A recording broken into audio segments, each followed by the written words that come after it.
call 0345 6060 973. 10 to 9, here's a question for you. What links towns such as Hastings and Hartlepool and Bedford and Bishop Auckland? Well, ka-ching, they're all in line to share more than £700 million. But why? What's the thinking behind it?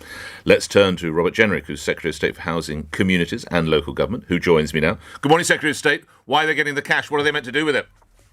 Well, we said that we wanted to level up all parts of the country and make sure that a young person growing up in Bishop Auckland had exactly the same chances to succeed in life as somebody growing up in Leeds or indeed in London. And so we are investing in these communities as part of 100 places that we're deploying cash for the Towns Fund. And this will be for infrastructure, for skills, for culture, for town centre regeneration. So what will the good folk of Hastings physically or practically see, or indeed Bedford for that matter, what will they actually see in some instances, Secretary of State?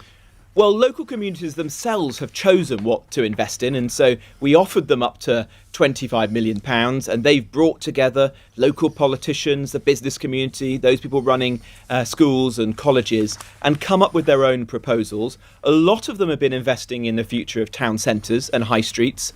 Very sensible. As we're coming out of COVID, they're under more stress than ever before. A lot of emphasis on skills, particularly post-16, so that somebody can go to a good college, get good vocational and technical education, but also other things like tourism, culture, ways of bringing vitality and visitors into these often very beautiful places, but which now need a bit of a boost as we're coming out of the pandemic.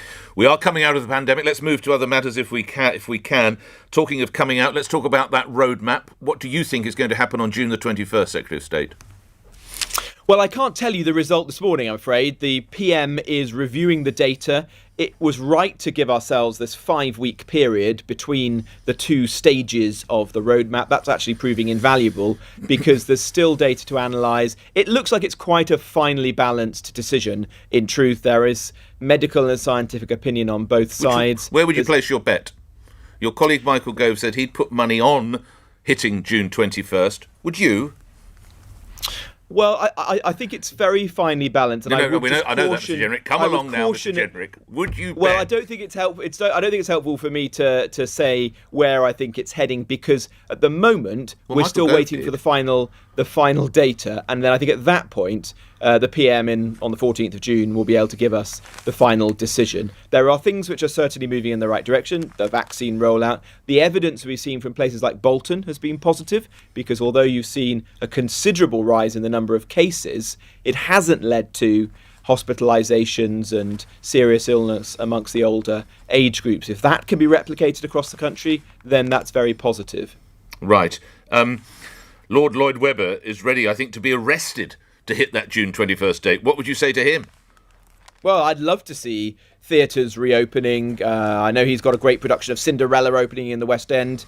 Would love to be taking my kids to it. But I would just urge him, having been so patient over the last 18 months, I know it's been devastating for his industry and his own businesses, just wait a few more days as the Prime Minister analyses the data. We don't want to keep these restrictions in place a day longer than is necessary. But equally, we always said that the 21st of June was the earliest date in which we could move to the next stage of the roadmap. Should people holiday at home or could they look forward later to holidaying overseas? Secretary of State.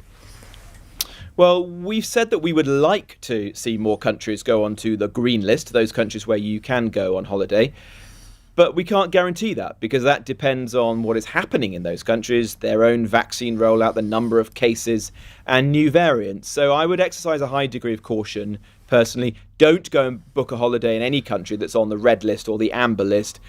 Book one if you want on those countries, the small number that are on the green list. But even there, we've seen with Portugal, things can change quite rapidly. So I would choose an operator that can give you the flexibility you need so you can reschedule or get a refund. And I think a lot of people are coming to the conclusion that this is not a normal summer. Maybe enjoy the many things that this country has to offer on this occasion. I mean, some in the travel industry are accusing the government of a U-turn on this. I'm sure you've seen the headlines. How do you respond to that, Secretary of State?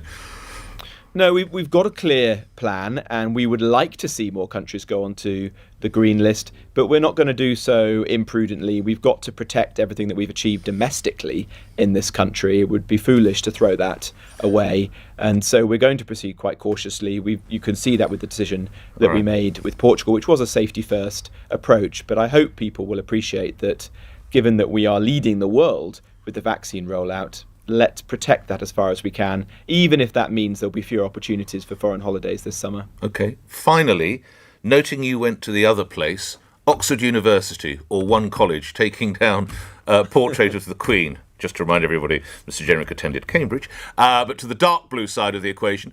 Is that right, to take down a picture of the monarch? Mr. Jenrick? Well, this really is student union politics, and I don't think it's worth us getting too worked up about it.